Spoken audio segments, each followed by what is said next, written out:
something changed. Not after Brazil defeated Scotland, not after they finished first in Group C, not even after Vinicius Jr. scored his fourth goal of the tournament. It changed the moment Carlo Ancelotti walked into the press conference, looked completely calm, and delivered a sentence that should terrify every team still alive. We haven't reached our best level yet. Think about that for a second. Brazil finished the group stage unbeaten, 7 goals scored, only 1 conceded. Confidence growing with every match. Neymar is back, and according to the man who has won more Champions League titles than any manager in history. This isn't even the finished version of Brazil. That's exactly why the rest of the tournament should be worried. Because history tells us something dangerous. The teams that peak during the group stage rarely lift the trophy. The champions usually arrive slowly, quietly, almost invisibly. Building momentum one game at a time until suddenly they're unstoppable.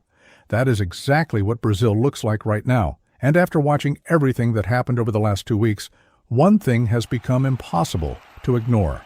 This team is beginning to resemble something the World Cup hasn't seen from Brazil in decades. A team that doesn't need to dominate possession, doesn't need to entertain, doesn't need to overwhelm opponents from the opening whistle. It only needs one mistake, one transition, one moment, and the game is over. That is Carlo Ancelotti's football, cold, patient, merciless. It isn't the Brazil many people grew up watching, but it might be exactly the Brazil capable of becoming world champions. Ironically, the warning signs appeared in the very first match. Against Morocco, Brazil looked uncomfortable, disconnected, surprised by the intensity. Morocco pressed high, attacked with confidence, and struck first. For long stretches, Brazil looked vulnerable. 20 years ago, that kind of start could have created panic. Instead, nothing happened. No emotional collapse, no desperation, no chaos, just patience. Then Vinicius Jr. reminded everyone why superstars exist. One explosive movement, one unstoppable strike, one goal that completely changed the emotional direction of the match. Brazil escaped with a draw, but something much bigger happened that night.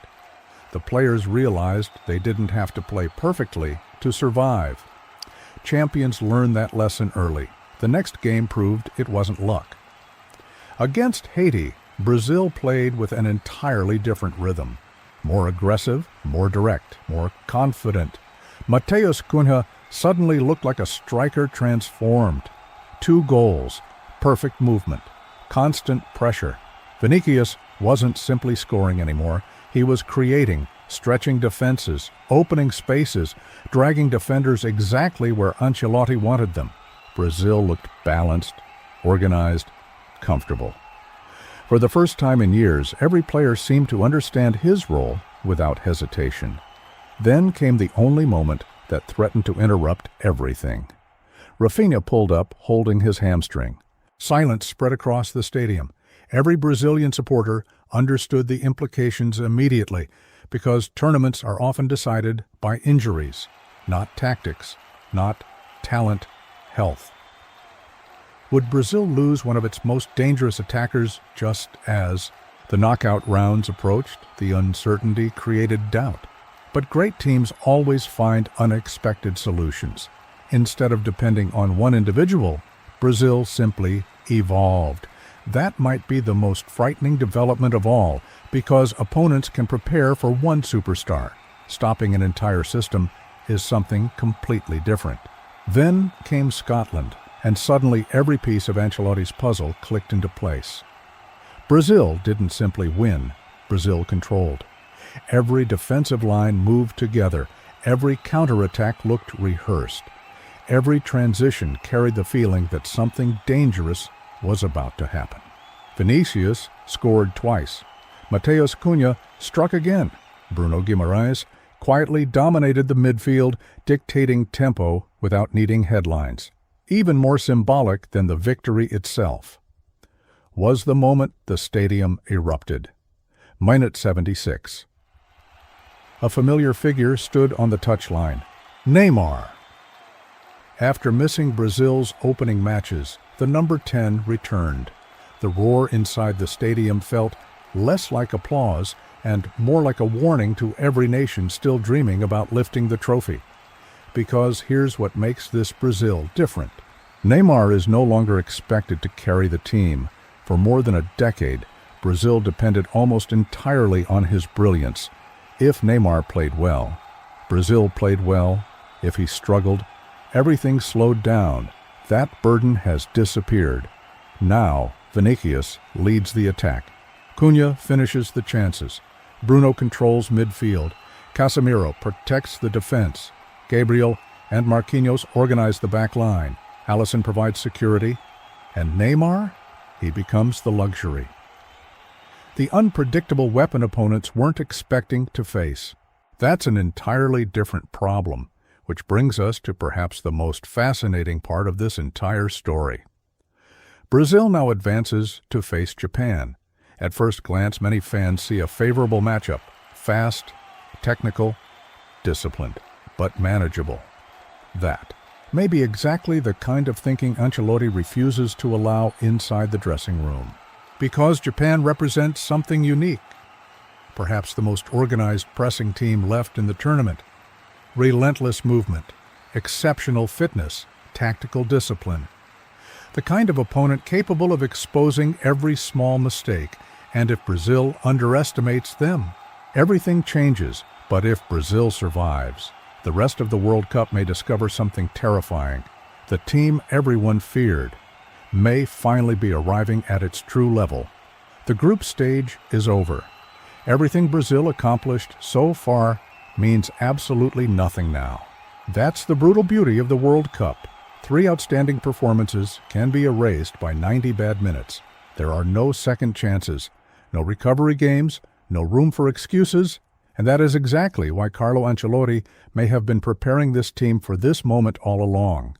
Because knockout football has never been about playing beautiful football. It's about surviving. One goal, one mistake, one decision, one unforgettable moment. That is all it takes to write history or to become part of someone else's. But here's what makes Brazil different from almost every other team left in this tournament. They are still evolving. Most national teams reveal their strongest version during the group stage. Brazil hasn't. With every match, the movements look sharper. The distances between players grow shorter. The transitions become faster. The confidence becomes visible. It's almost as if Ancelotti deliberately held something back until the games truly mattered. And if that's true, Japan may be the first team forced to face the complete version of Brazil. That should concern everyone, because Japan is not arriving to make up the numbers. For years, they have transformed themselves into one of the most tactically disciplined teams in international football. They don't panic, they don't stop running, they don't gift opponents easy chances. Instead, they slowly pull teams into uncomfortable situations. One misplaced pass, one moment of hesitation, one defensive line broken. Suddenly, they're attacking with incredible speed. That's why this match is far more dangerous than many supporters realize. Brazil may have more stars. Japan may have the better collective discipline. And World Cup history has repeatedly shown that discipline can beat talent when pressure reaches its highest point. But here's the detail almost nobody is talking about. Japan's greatest strength may also become its biggest weakness. Their aggressive pressing creates space behind the defensive line. Against ordinary attackers, recovering is possible. Against Vinicius Jr., space is a luxury no defender wants to offer.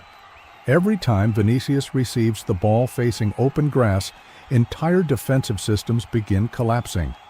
That's exactly how Ancelotti wants this game to unfold. Not endless possession, not beautiful combinations.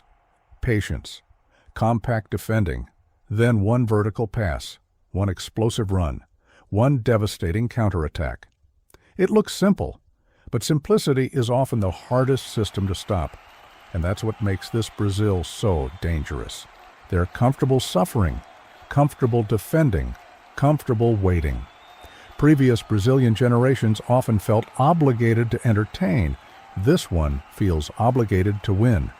There is an enormous difference because emotion no longer controls this team. The game does. If Japan dominates possession, Brazil stays calm. If Brazil has fewer shots, they stay calm. If the match remains scoreless, deep into the second half, they stay calm. That emotional control is something champions usually possess, not contenders. Champions, and then there is one final piece of the puzzle. Neymar. Ironically, his greatest contribution may not come from scoring. It may come from changing the psychology of every opponent.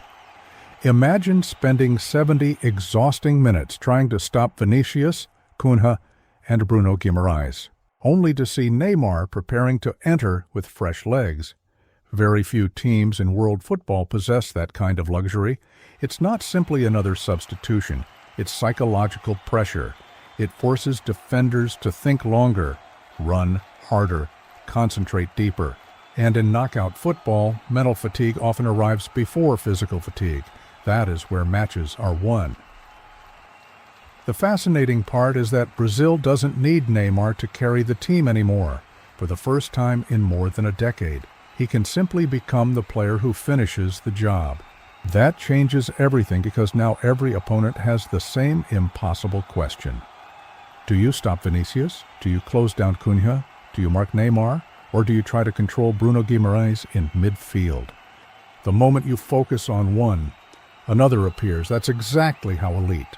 Teams break opponents, not through one superstar, but through impossible choices. The road ahead only gets harder. Japan. Today, then potentially even greater challenges. Beyond, the margin for error is disappearing, the pressure is multiplying, and every remaining nation is chasing the exact same dream. Yet there is a growing feeling surrounding this Brazilian squad, a feeling that has become stronger with every match, not because they've already played their best football, but because they haven't. That may be the most frightening sentence of this entire World Cup. Brazil are winning while still improving, and if that trajectory continues, the team the tournament feared before it even began may become the team nobody can stop. Do you think Japan can shock Brazil? Or is Ancelotti building a team destined to end Brazil's 24-year wait for another World Cup? Share your prediction below. And if Brazil advances, the rest of the world might finally understand why this team has become everyone's biggest nightmare.